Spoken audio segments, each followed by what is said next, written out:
Hi friends. मेरा नाम है मनीष अग्रवाल और आज हम लोग स्टार्ट करने जा रहे हैं चैप्टर 4 बैंकिंग लेटेस्ट ट्रेंड्स। अब इस चैप्टर में देखो हम लोग जो सीखेंगे, चैप्टर देखने में बड़ा छोटा सा होगा, बट अगर मैं प्रैक्टिकल पॉइंट ऑफ व्यू से बात करूँ तो आज के समय का ये one of the most important chapter है।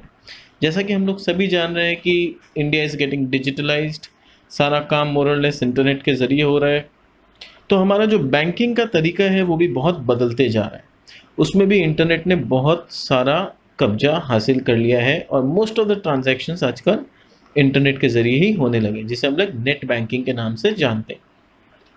तो नेट बैंकिंग के ज़रिए हम लोग किस तरह से पैसा ट्रांसफ़र होता है, क्या किसका फंक्शन है, व्हाट आर द सिस्टम्स और फैसिलिटीज़ अवेलेबल थ्रू बैंक्स, ये सारा चीज़ हम लोग इस छोटे से चैप्टर में सीखने जा रहे हैं।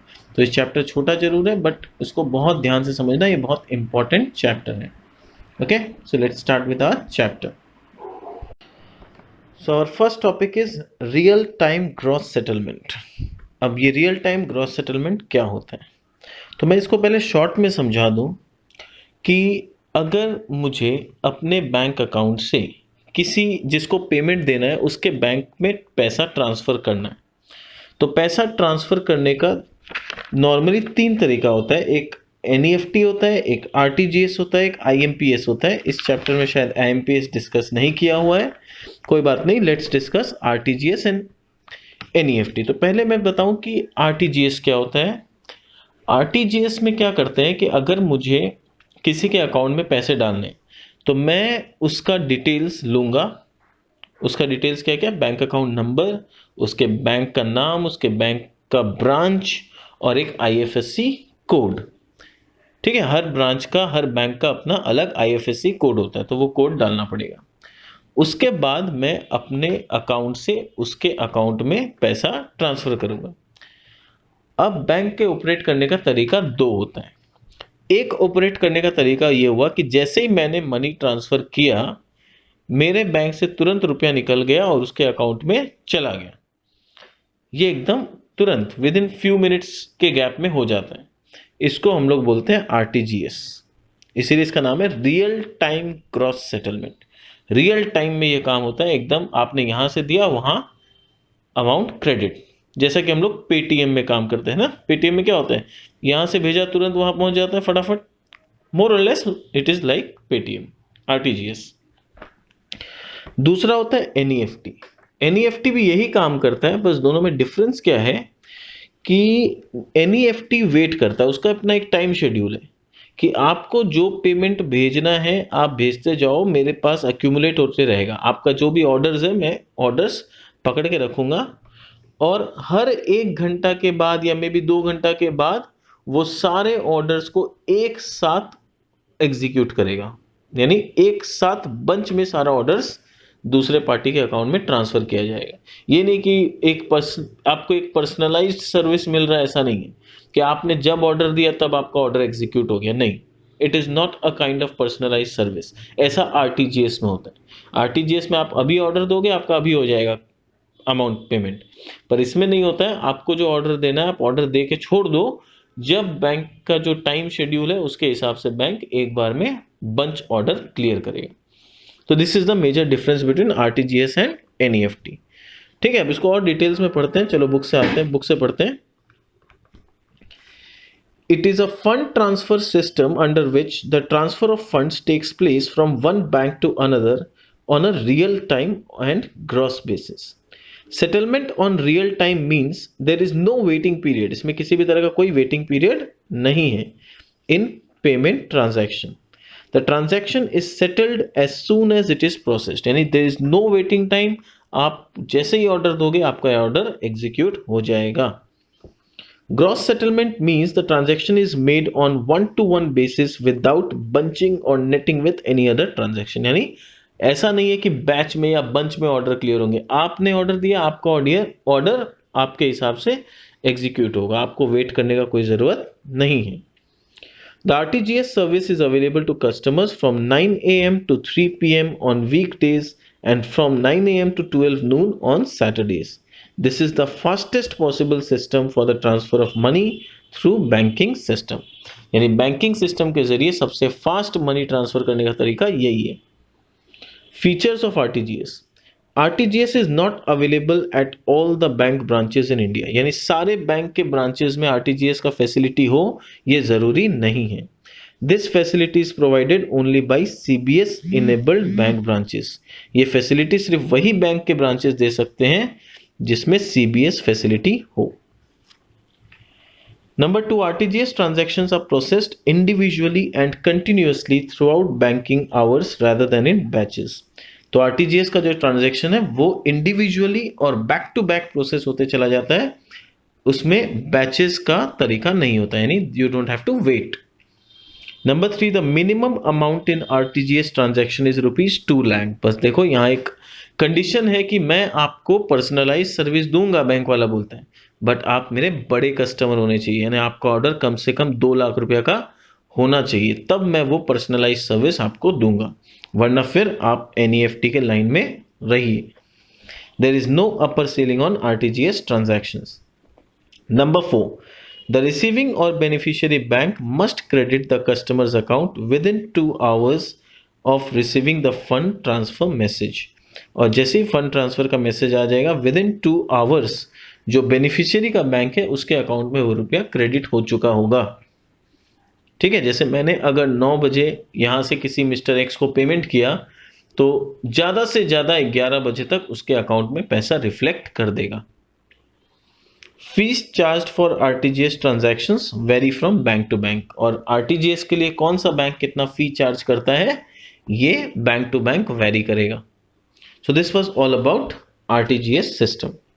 Coming to national electronic funds transfer, that is NEFT.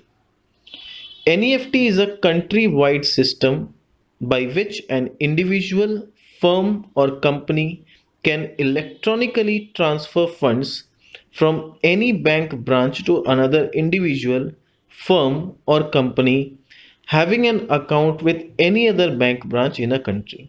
यानी वही ये भी एक सिस्टम है फंड ट्रांसफर करने का, ठीक है, जिसमें कोई कंपनी या इंडिविजुअल इलेक्ट्रॉनिकली फंड ट्रांसफर कर सकता है एक बैंक के ब्रांच से किसी और बैंक के, या तो सेम बैंक में आप ट्रांसफर कर सकते हो सेम बैंक का दूसरा ब्रांच में, या तो आप कोई other bank outside the bank दूसरे किसी ब्रांच में ट्रांसफर कर सकते हो। The funds transfer take place at a particular period of time, यानी ये सर्विस में बैंक वाला आपको सारा दिन आपके लिए पर्सनलाइज सर्विस अवेलेबल नहीं है, ये पर्टिकुलर पीरियड ऑफ टाइम में बैंक वाले ऑर्डर्स को कलेक्ट करके रखे हैं और एक पॉइंट ऑफ टाइम में वो सारा ऑर्डर्स एक बार में एग्जीक्यूट होगा। All transfers are held till that time, यानी जितने भी ट्रांसफर है सबको रोक के रखा जाएगा। In other words, NEFT transactions are settled in batches. During the weekdays, NEFT transactions take place 6 times in a day. यानी पूरे दिन में सिर्फ 6 बार ये ट्रांजेक्शन्स किया जाता है। टाइमिंग 9:30, सुबह 9 बजे होगा एक बार क्लियरेंस, फिर 10:30 का क्लियरेंस, फिर 12 का क्लियरेंस, फिर 1 का, फिर 3 का एंड देन 4 का। ये सारा क्लियरेंस का टाइमिंग है, ठीक है। यानी अगर अपने फंड ट्रांसफर करते हैं 10:40 में, तो यानी 12 बजे पहले वो ट्रांसफर क्लियर नहीं होगा, तो 12:15 या मे बी 1 बजे तक पार्टी के पास वो फंड ट्रांसफर जाएगा।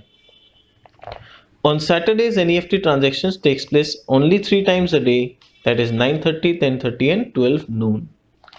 NEFT transactions initiated after a designated settlement time or has to wait till the next designed settlement time। यानी अगर आपको एनईएफटी करना है तो आप ये सब टाइम रिकॉर्ड करके रखो, इस टाइम से जस्ट पहले फंड ट्रांसफर कर दो या तो फिर नेक्स्ट टाइम स्लॉट का वेट करो। फीचर्स क्या क्या है? The main features of NEFT are as follows. A bank branch must be NEFT enabled to become a part of NEFT funds transfer network, यानी जिस बैंक में आपका अकाउंट है या जिस ब्रांच में आपका अकाउंट है उसके पास एनईएफटी फैसिलिटी होना चाहिए, तभी आप एनईएफटी से फंड ट्रांसफर कर सकते हो। नंबर 2, एन इंडिविजुअल फर्म और company can make use of NEFT even without having a bank account by depositing cash, यानी अगर आपके पास बैंक अकाउंट नहीं है तो भी आप बैंक में जाके कैश जमा कर दो और बैंक के पोर्टल से आप किसी पार्टी के अकाउंट में पैसा ट्रांसफर कर सकते हो, ये भी फैसिलिटी होता है। In order to receive funds through NEFT system, an individual, firm or company must have an account with NEFT enabled bank. यानी भेजने के लिए आपके पास अकाउंट होना जरूरी नहीं है, पर अगर आपको मनी रिसीव करना है तो आपके पास बैंक अकाउंट होना चाहिए और दूसरा अकाउंट ऐसे ब्रांच में होना चाहिए जिसके पास NEFT का फैसिलिटी है. In case one does not have a bank account, the maximum amount that can be transferred through NEFT is 49,999. जैसे कि मैंने बताया, आपके पास बैंक अकाउंट नहीं भी होगा तो भी आप NEFT करवा सकते हो बैंक में कैश जमा करके, बट मैक्सिमम कितना? 49,999. उससे बेसी आप नहीं करवा सकते. There is no minimum or maximum amount that can be transferred through NEFT when one has a bank account. पर अगर आपके पास बैंक अकाउंट है तो वो 49,999 वाला लिमिटेशंस आपके लिए वैलिड नहीं है. आप कितना भी रुपया NEFT के थ्रू ट्रांसफर कर सकते हो. Next, NEFT transactions takes place in batches. ये तो हमने पता ही है. NEFT can not be use to receive foreign remittance. NEFT में आप फॉरेन से पैसा नहीं ले सकते. फॉरेन रेमिटेंस आप NEFT के थ्रू नहीं लोगे. आपको सिर्फ विद इन योर कंट्री ही ट्रांजैक्शन करना अलाउड है. ठीक है. Number 8, the sender of funds has to pay the following charges. और चार्जेस है कुछ. अगर 1 लाख से कम आप NEFT करते हो तो 5 रुपया plus service tax. above 1 lakh up to 2 lakh 15 rupees plus service tax, and above 2 lakh 25 rupees plus service tax. Number 9, the receiver of fund has to pay no charges. और रिसीवर को कोई charges पे नहीं करना होता. Difference क्या है NEFT और RTGS में? Number 1, processing. NEFT transactions are settled in batches. RTGS transactions are processed individually and continuously. Number 2, minimum transaction value. No minimum value in case of NEFT. आप 2 रुपया भी ट्रांसफर कर सकते हो, पर हाँ 2 रुपये ट्रांसफर करोगे तो सर्विस आपका फीस लग जाएगा 5 रुपया. RTGS में मिनिमम वैल्यू 2 लाख है, यानी आपको कम से कम 2 लाख रुपीज आपका ऑर्डर दोगे तभी आप RTGS कर सकते हो. Number of transfer during the day. NEFT में 6 times on a weekday and 3 times on Saturday. And RTGS no limit on the number of transfer during the day. आप कितना भी बार ट्रांसफर कर सकते हो, कोई लिमिटेशंस नहीं है. तो आई होप हमें समझ में आ गया होगा NEFT क्या होता है और RTGS क्या होता है. Right. Next, coming to electronic banking. अब इलेक्ट्रॉनिक बैंकिंग क्या होता है? Electronic banking means banking transactions carried out with the help of computer system. यानी कंप्यूटर सिस्टम की मदद से जो भी बैंकिंग का हम एक्टिविटी करते हैं इसको हम इलेक्ट्रॉनिक बैंकिंग कहते हैं. Any user having a PC, that is personal computer, and a browser can access the bank website and avail of the banking services. Electronic banking is banking over the internet. It is a part of virtual banking. ये virtual banking का एक हिस्सा है. Benefits क्या क्या है? Customers को क्या बेनिफिट मिलता है इस नेट बैंकिंग फैसिलिटी या ई बैंकिंग का? Number 1, customer gets 24 hours and 365 days a year services. Number 2, customer can make the permitted transactions from remittance और office and even while travelling. यानी आप बैंकिंग का ट्रांजैक्शंस करने के लिए आपको बैंक जाने की जरूरत नहीं है. आप घर से बैठे बैठे कर सकते हो, ट्रैवलिंग करते हुए कर सकते हो, कभी भी कर सकते हो. Recording of each and every transaction inculcates a sense of financial discipline. अब जितना भी ट्रांजैक्शन आप ऑनलाइन कर रहे हो आपका सारा ट्रांजैक्शंस रिकॉर्ड हो रहा है, आपके पास ईमेल आ जा रहा है, और क्योंकि रिकॉर्ड हो रहा है तो आपके अंदर एक फाइनेंशियल डिसिप्लिन होगा कि मैं कितना रुपया खर्च कर चुका हूँ, मुझे कितना इन्वेस्टमेंट करना है, सब कुछ. Customers feel a sense of security. They do not face the risk of carrying cash. क्योंकि आप बड़े से बड़ा अमाउंट डायरेक्टली बैंक में ट्रांसफर कर सकते हो तो आपको कैश कैरी करने की जरूरत नहीं है. Unlimited access to bank increases customer satisfaction. और क्योंकि आप बैंक के साथ 24/7 कनेक्टेड रह सकते हो इसलिए आपका कस्टमर सेटिस्फैक्शन बढ़ जाता है. वरना क्या है, पहले एक रिस्क रहता था या रात को अचानक रुपया का जरूरत पड़ गया तो क्या करेंगे. ठीक है, रात को कोई बीमार पड़ गया और हॉस्पिटल ले जाना पड़ा तो क्या करेंगे, बैंक में रुपया क्यों रख दें. अब वो सब नहीं है. आपको आधी रात को भी रुपया चाहिए तो आपके पास ATM फैसिलिटी है, आपके पास ऑनलाइन ट्रांसफर फैसिलिटी है, सब कुछ आप कर सकते हो 24/7. E banking offers the following benefits to bank. Bank को क्या फायदा है? The bank gains a competitive advantage. अब क्योंकि बैंक इतना सारा फैसिलिटी प्रोवाइड कर रहा है, तो जनरली जो बैंक जितना ज़्यादा फैसिलिटी दे पाएगा, कस्टमर उसी के पास अपना अकाउंट खुलाना पसंद करेंगे। Number 2, network of bank is not limited to the number of branches, rather it expands far and wide. यानी पहले क्या था, बैंक वाले वहीं तक अपना सर्विसेज फैला पाते थे जहां तक उनके ब्रांचेस हैं, पर अब ऐसा कोई लिमिटेशन नहीं है। And number C, centralize database reduces loads on branches. और सेंट्रलाइज डाटाबेस क्योंकि उन लोग का मेंटेन है, तो इससे ब्रांच के ऊपर प्रेशर कम है। तो आज के सेशन में हम लोग यहीं तक करेंगे। Next will continue in our next session. Hope आप सबको ये समझ में आ गया होगा। थैंक्स।